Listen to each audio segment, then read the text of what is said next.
The journey of a lifetime is at an end. But now it's time to see whether or not we will exchange one life for another. So, this is quite a fun way to begin a chapter, isn't it? Plucky! Scarlet cried out hysterically as she darted around the surroundings. Plucky!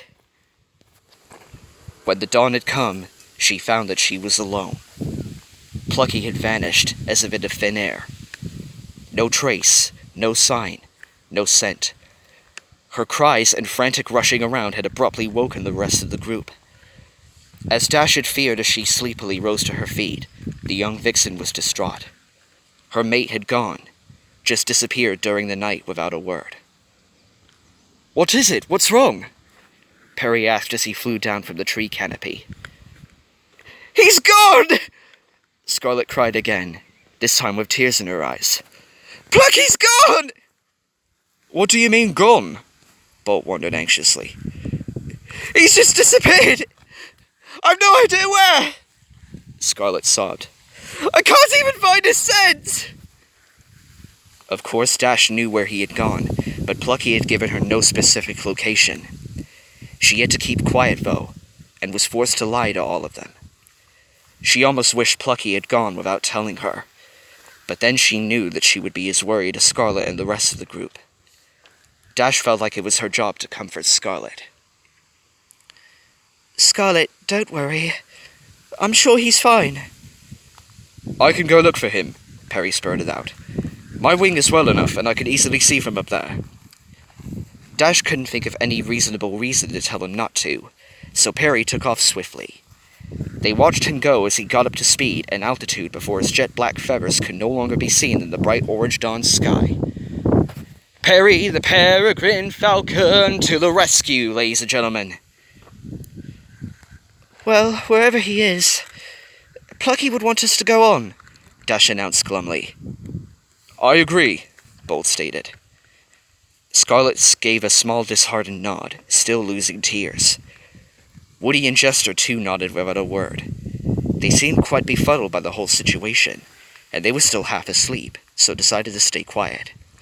Bolt soon turned back to the female hare and continued. "Lead the way, Dash." Dash took the lead, her mate and friends in tow. They all thought the misery would be over once they got here. They weren't expecting this. Dash led them nonetheless, tormented in her head from the secret she was keeping, as she led them further into the confines of White Deer Park towards Farthing Land.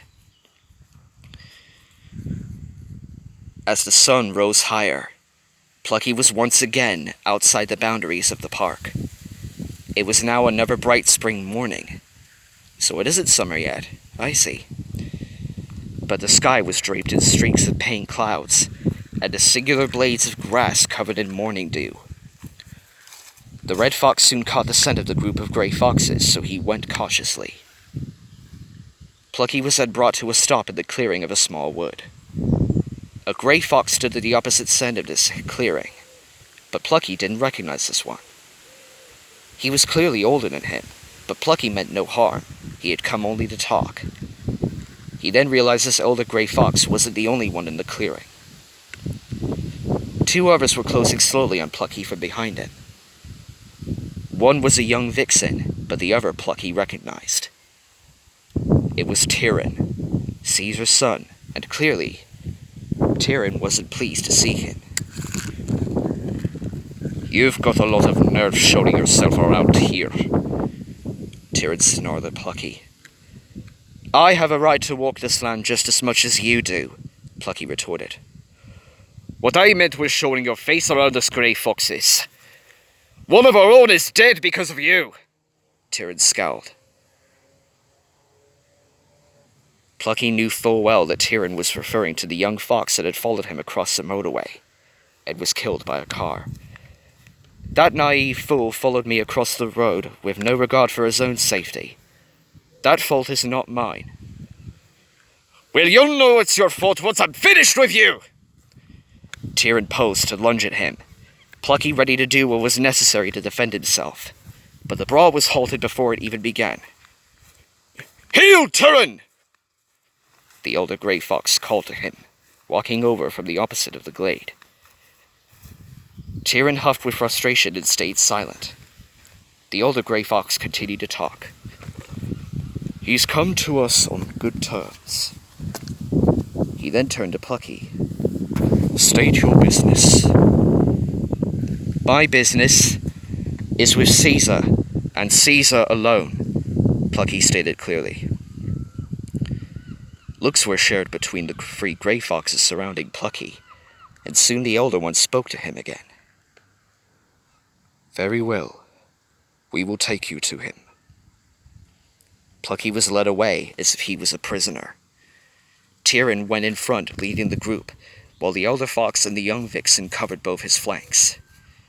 Plucky kept his mouth shut, but he commonly observed his overseers. He looked at Tyrion in front of him. He was well-built and muscular like himself. Plucky felt an unusual feeling, one of pure hatred towards him, and as far as he could tell, the feeling was entirely mutual. He also noticed a vixen to his left was giving looks to Tyrion in front. Clearly there was something between them. After a short time of walking through the wood, they came to another clearing. Plucky looked around. There were as many grey foxes as there were the last time he had seen the whole troop, if not a few more. About 20 plus, he guessed. Plucky also saw Scarlet's brothers. When they saw him, Prowler gave him a stern look, but Scamp was less bothered by his presence. Rebel wasn't with them. Plucky could see him lying almost lifeless in the shade the far side of the clearing, under guard by 2 younger grey foxes. He couldn't be sure from the distance, but it looked like several parts of his fur was stained with blood, the most notable being the left side of his face. Plucky remembered what Scarlet said about Rebel's sacrifice. He told himself, if he could, he would try and save him too.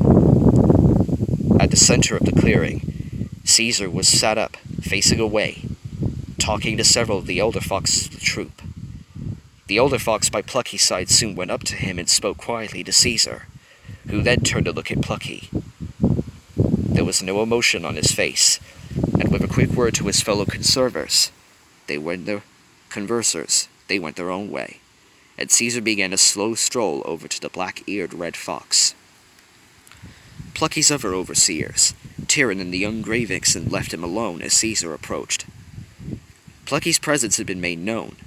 Almost the entire troop had averted from their activities to witness Plucky and Ceasar's confrontation, though they all still muttered between them. "It seems you've suffered some misfortune since we last met, Plucky." Ceasar spoke loudly, obviously referring to Plucky's scars. "Courtesy of some human with a shotgun," Plucky replied boldly. "But on the contrary, Ceasar, the last time we met, you were trying to kill me."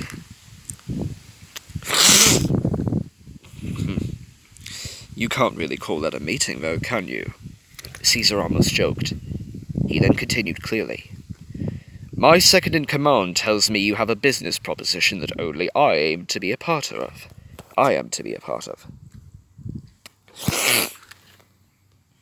"That is true." "Then speak it." "I have a deal to make, and I think you must know what it might be," Plucky announced. "I have a hunch, but please do enlighten me," Ceasar replied almost sarcastically. "I'm sure you must know. Scarlet is my mate." "So I'd heard." "Then you know I can't let you take her life." Plucky took a deep yet quiet breath. "So instead, take mine." Ceasar was in fact shocked. He tilted his head in confusion and raised an eyebrow. "You'd willingly hand yourself over for execution?" "No, not execution, as I am more able. I deserve the right to fight for my life." Plucky composed himself before proclaiming, "I challenge you to single combat." "Yes! I knew Plucky had a plan! Several laughs could be heard around the clearing from the rest of the troop, which Plucky ignored. Evidently, they didn't fancy the Plucky Fox's chances against their inspirational leader. Others stayed quiet and actually admired Plucky's bravery. Ceasar was unperturbed, but eventually gave a conceited smile. Plucky kept a straight face of determination and waited for Ceasar's response. "You must think I'm a fool to agree to such a deal," Ceasar mocked. "I could easily kill you both without any difficulty." "But you only have the right to kill one of us." "No," Ceasar interrupted. "I have the right to kill anyone if I so wanted, whoever it may be. I'm sure, though, that you want to keep a moral high ground here. So prove it. Fight me, one-on-one, and leave it at that." "I've got better things to do with my time than this," Ceasar huffed. "What? Like chasing down one vixen for the rest of your life? And lying in the sun when it's hot out? I'm sure that keeps you very busy." Plucky taunted. "Stow your tongue, Plucky, before you say something you regret," Ceasar growled and continued callously. "Clearly you underestimate me. I've stood against wolves and wildcats, all of which are twice my own size. I've even dragged a golden eagle from the sky and ripped it to shreds because it decided to hunt the wrong fox. What chance do you think you possibly have against me?" "Because you underestimate me," Plucky replied sardonically. "You've done it before. You'll do it again." Ceasar rolled his eyes and turned away from Plucky, who continued. "What have you got to lose by fighting me?" Plucky called out to him. "So come on, and accept it." Clearly it wasn't going to change his mind, but Plucky knew exactly what to say to turn him around. Ceasar had fallen right for his cunning. He said it arrogantly and mockingly with narrowed eyes and a snide smile. "Or are you yellow?" "Oh, Fox said the saping to Scarface to get them to let Fox wreck Scarface's shit completely. I just swore again, even though I promised I wouldn't. Definitely never swearing again after that. Sorry. But you know how highly emotional I get with these stories." There was a very long pause as complete silence fell amongst the Grey Fox troop. All their muttering ceased, and some of them even produced looks of worry and terror across their muzzles. Some of the older foxes remembered well the last time Ceasar was challenged. That fox found bits and pieces of himself all over the place. Tyrion watched the confrontation eagerly, a cruel smile on across his face. Finally, he would get another chance to see his father's famous wrath. Plucky stood resolute and watched as Ceasar turned back to face him. "I said when we first met, your boldness will get you killed. Perhaps today is that day," Ceasar said coldly. "So, do you accept?" Plucky asked unperturbed. "I accept. Name your terms." "We fight. If I win, you leave me and Scarlet to live in peace and never set foot in White Deer Park again." "And when I win?" Ceasar asked cruelly. "The terms are the same, except that you can have the pleasure of killing me, and Scarlet is to go unharmed regardless." "It seems to favor your side more in both respects." "Those are the terms. Take it or leave it." "You're not in the position to call the shots." "What more could you take from me than my life?" Plucky interrupted. "I have you all figured out, Ceasar." Plucky then toned his voice down to a cruel, taunting whisper. "All you are is a manipulative liar. I know you tricked Scarlet into running, and when she did, you're just trying to regain lost reputation. One lone young vixen slipped past your gaze and your reach more times than once. And now you're trying to make up for that mistake. That's why you've been hunting her. Enough! Ceasar ejected irritably. Believe what you want. It won't change anything. I will accept your terms and your challenge, whether you are victorious or not. Scarlet will not be harmed. You have my word. Good. So, do I strike down and tear out your throat here, or what? The old grey fox asked carelessly. No, not here, Plucky stated, before he went on to describe the place he had chosen for their duel. Just before the north boundary of the nature reserve, there's an exposed stone clearing with a cliff on the end with patches of moss. It looks down upon some river rapids. You can't miss it. That cliff. At midday. Be there. I will. Very well. I will too. They ended with a nod of agreement, and Plucky turned to leave the clearing, making his own way to the place which could well spell his doom. But he had an endgame in mind. If it came to it, and he was to die, he would try and take Ceasar with him. Good plan. Well, he's not gonna go after Tyrion, which is a shame because I really wanted to see his face getting ripped off. But Ceasar will do. Plucky re-entered the park boundary. He wandered further into it, across the downlands and into the woods.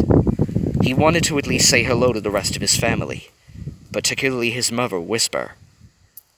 And he also wanted to apologize to his grandparents for his recklessness. Though he knew it would be best to not show himself to his family or any other of the Farthing Wood animals. The sun was climbing higher into the sky. Midday was approaching faster than he would like. He could feel some slight static in the air. Another storm was coming, though hopefully not as big as the last. Plucky took a deep, refreshing breath, as if coming to peace with himself and his surroundings. He had made it home. He had kept his promise that he would return. Now it was time to keep another promise. He turned north and walked onwards. As he paced on through the park, he took caution into avoiding any other of its residents, whether they were farthing animals or not. However, he couldn't hide from the sky, and soon he heard the familiar screech of a peregrine falcon. Perry swooped down and landed on the ground next to him. Perry, what are you doing here? Plucky asked almost harshly. I came to find you, Perry said innocently. Why did you abandon us?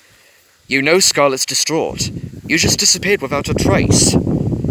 It's none of your concern, Plucky dismissed. Now I need to get moving.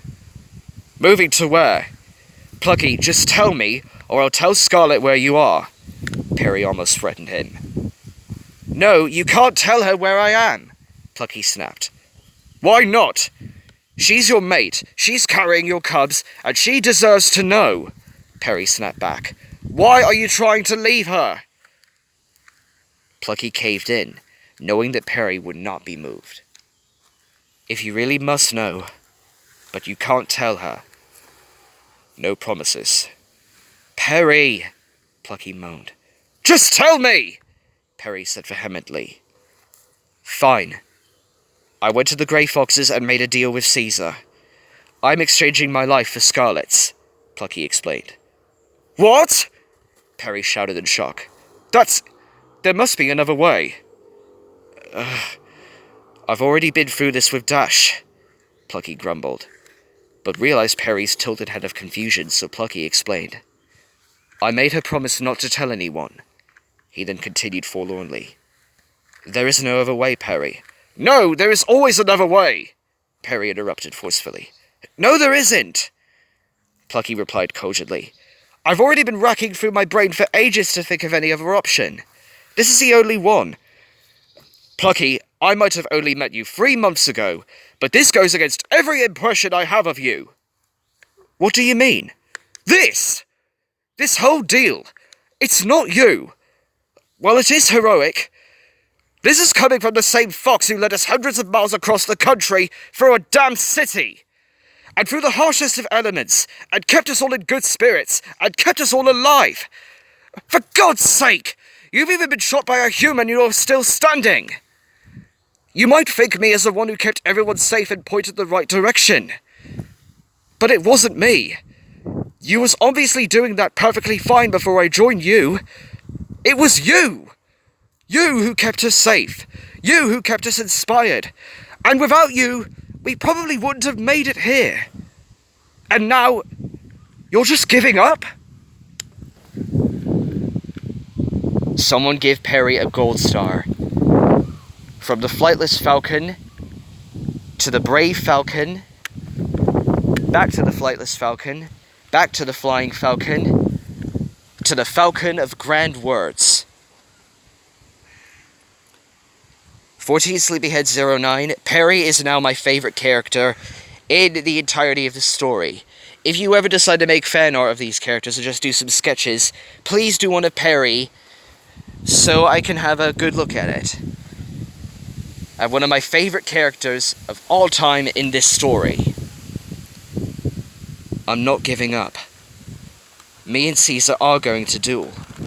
Whatever happens, Plucky stated impassively. Plucky, you know I have to tell her, Perry said nervously. If Dash hasn't blabbed it out already, I'm not expecting her to keep this promise. Plucky spoke glumly. But it won't change anything, Perry. The deal's already been made. There's no turning back. Then, at least just tell me where, Perry pleaded. Plucky was reluctant to inform him, but he did so regardless. After the brief description of the place, Plucky continued to speak. Don't let her come, Perry. I don't fancy my chances, and I don't want Scarlet to watch. You know I can insist all I like for her not to come, but you know she will. Plucky sighed. I know, but she can't interfere, he continued forcefully. He then turned to walk past the young falcon, before turning back and spoke warmly. Goodbye, Perry. No. I know you'll come out of it alive, Perry stated candidly, before taking off into the sky. Plucky watched him go, no doubtedly to go tell his friends and family of his self-sacrifice. He knew Scarlet would come regardless of what was said, but probably too late. It'll all be over by the time she did get there. As long as she remained with his family, he knew his work was done, and whatever happened, his cubs would live on with their mother. After watching Perry disappear into the sky, he turned to walk on. Perry, you are so amazing! Please tell me you're gonna go and see the others and tell them everything. I don't care what Plucky says. Just tell them! Even if he does die, even if it is painful, his mate and his best friends will at least be there to see him go. Please. Guess who's back? Back again. Fox is back. Vixen too.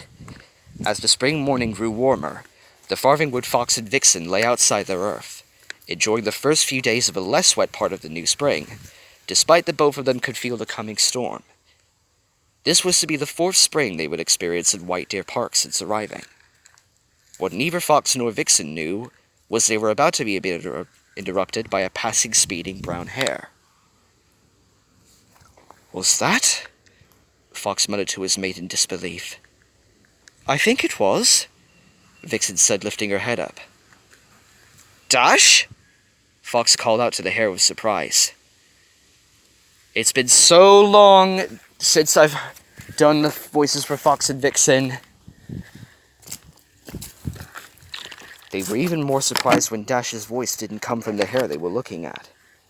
Instead, it came from next to him. Next to them, I mean. Oh, hi, Fox. Vixen. Sorry, I was just sorting out some rubbish. Fox and Vixen jumped slightly. What? How? Where did you come from? Fox started in disbelief. Vixen, too, was wide-eyed with shock. Well, we just got here, Dash spoke innocently. We? Vixen questioned. Yeah, all of us, Dash stated, referring to her companions, who had now emerged into the clearing too. The hare Fox and Vixen thought was Dash was actually Bolt, who then came up to sit with them.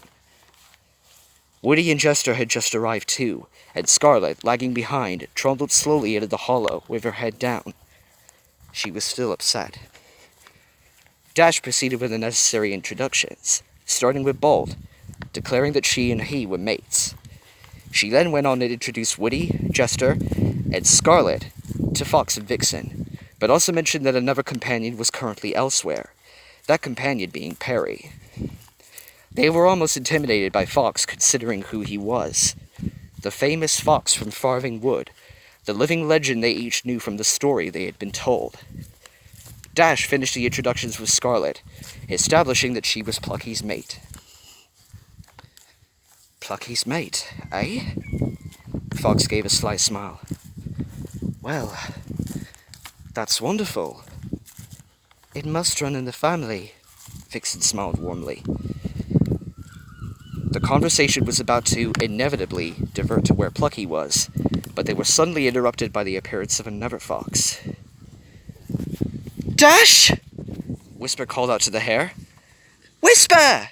Dash greeted her. It's been so long, old friend. How have you been? Aside from with Fleet. Whisper ran over to meet them. Thank goodness you're back. Robert told me you'd be home soon. Introductions were exchanged again, including Scarlet reintroducing herself to Plucky's mother, this time with her real name. When Scarlet revealed she was Plucky's mate to her, Whisper, of course, had to ask, Where is Plucky? Scarlet paused for a moment to stay calm, but she just couldn't. He just disappeared last night. I don't know where he's gone, Scarlet exclaimed with tears in her eyes. Fox, Vixen, and Whisper all shared a look of worry and fear. It sounded too familiar, and they didn't want to believe it. Eventually, Whisper couldn't take it and asked anxiously, Is he? He's fine. Better than fine. Scarlet interrupted, but she couldn't muster a sentence, let alone an explanation. I just don't... Oh, I'm sorry. I just hope he's okay. Ugh! I can't take it! Dash suddenly exclaimed, causing everyone to look at her. It was paining her too much to keep her promise to Plucky. Scarlet had to know. I know where he is, Scarlet. He made me promise not to tell you. Why? What? Dash, tell me where he is! Scarlet exclaimed. Everyone else present just listened warily.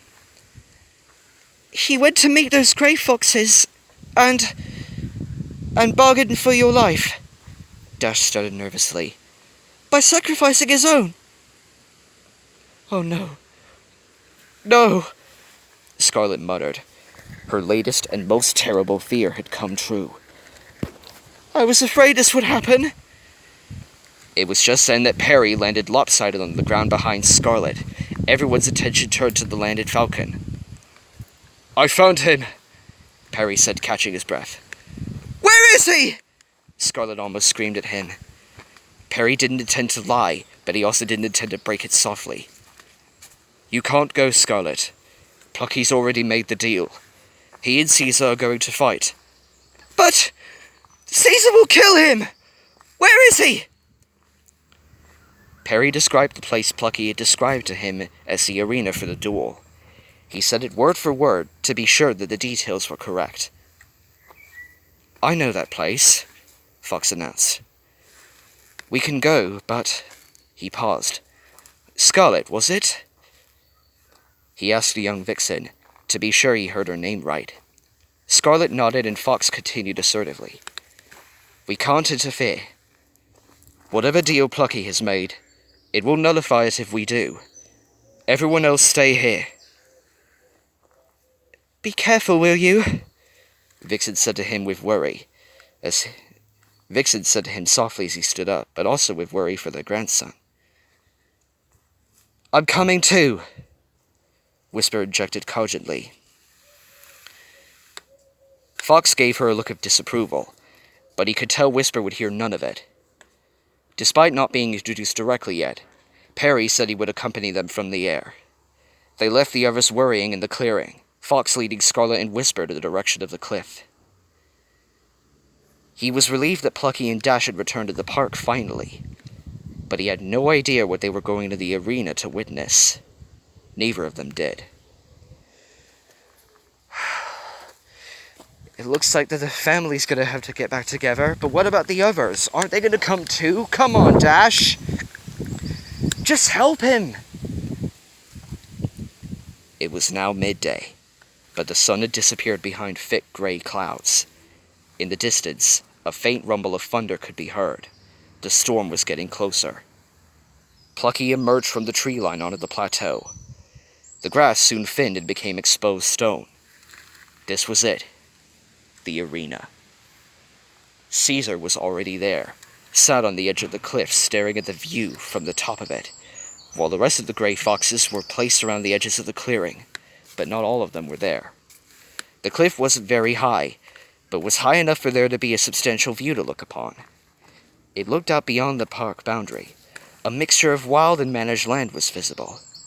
It was clear to devise which was which. The managed land was farmland, and also several orchards with man-made buildings amongst them, while the wild land was closer and featured a mix of deciduous woodland and grasslands.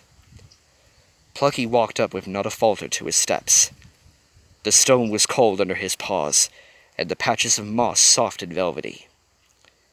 He came up and sat next to Ceasar, and two gazed out at the view. They were silent for a while, but each knew of the other's presence.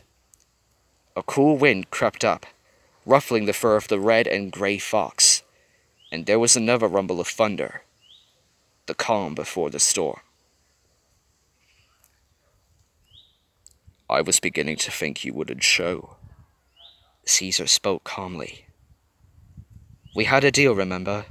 I keep to my word, Plucky replied emotionlessly. As do I. Another period of silence between the duelists, another louder rumble of thunder. The wind grew tougher, and it then began to lightly rain. Just so you know, I don't relish in this. Ceasar spoke almost remorsefully. I know. Scarlet said you weren't a bad person. Just one willing to do what is absolutely necessary. Plucky almost sympathized. Aye, that is true. I guess it doesn't make us so different, Ceasar proposed. Perhaps not, Plucky agreed. But it doesn't change anything. No, it doesn't, Ceasar affirmed. He then finally turned to look at his adversary. Last chance to walk away. Plucky too finally looked to his opponent. Only if you agree to my terms. They examined the other with eyes filled with fury. Both of them knew the other wouldn't back down. And soon, Ceasar replied coldly. So be it then.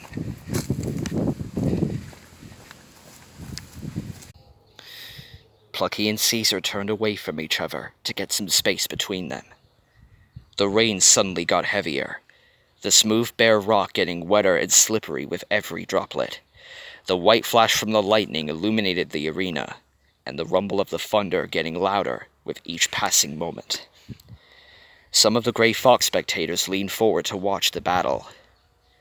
Both the red and grey fox circled and snarled at each other, each of them waiting for the other to make the first move. One of them soon did. The duel had begun. This has gone from the journey of a lifetime to the duel for a life. Everyone, I hope you all enjoyed, and I hope you'll tune in next time. Until then, I'm the Masked Ranger saying, keep moving forward, remember the oath, and start counting those lucky stars. I don't know if it's I don't know when the time will be to thank them. Hopefully it will come soon. Take care.